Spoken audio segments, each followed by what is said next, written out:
Let's get one thing straight. The moment she thinks she has you figured out, the moment you become predictable, the attraction starts to die.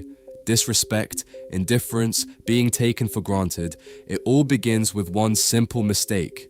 You are always there. You're the first one to text good morning.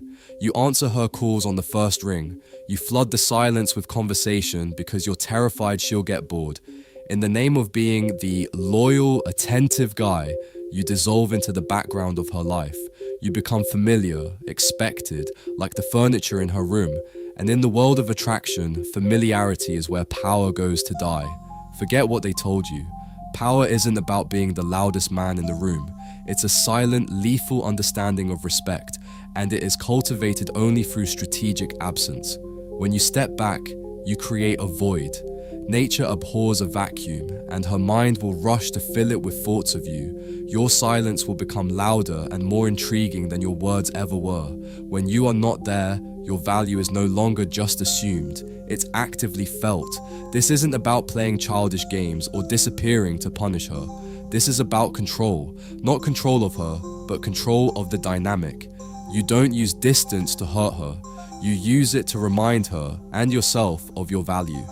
If she never feels the risk of losing you, she will never fully appreciate having you. Let me paint you a picture. Think of two guys dating the same woman. Guy number one is Predictable Pete. He has a great first date. He's buzzing. He texts her before he even gets home.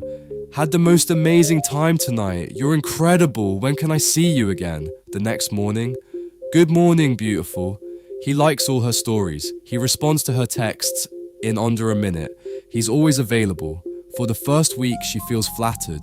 By the third week, she feels smothered. His texts are no longer exciting. They're expected. His availability isn't a gift, it's a given. He is no longer a man she is getting to know. He is a constant notification on her phone. He's familiar. He's safe. He's boring. Guy number two is Strategic Steve. He has the exact same great date. He waits an hour, then sends one simple text.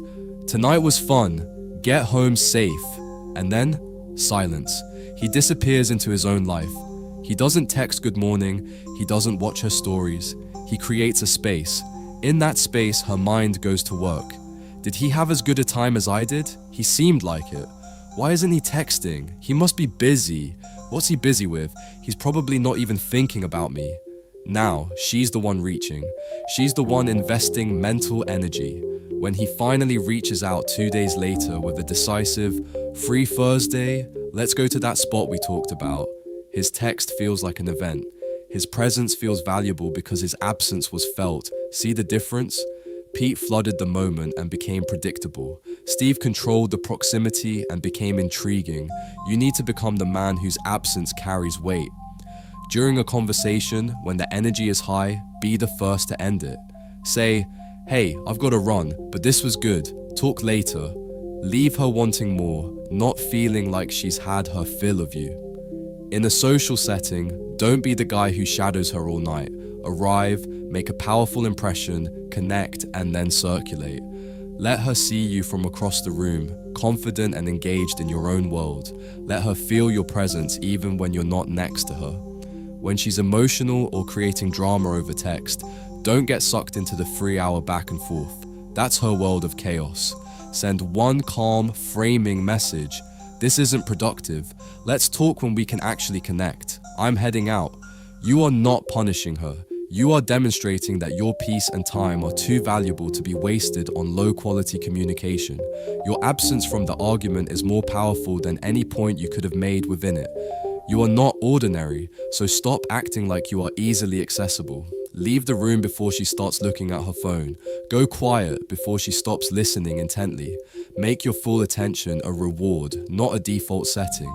Be scarce in the name of your own honor, and watch as she starts to measure your value, not by how often you're there, but by how much she misses you when you're not.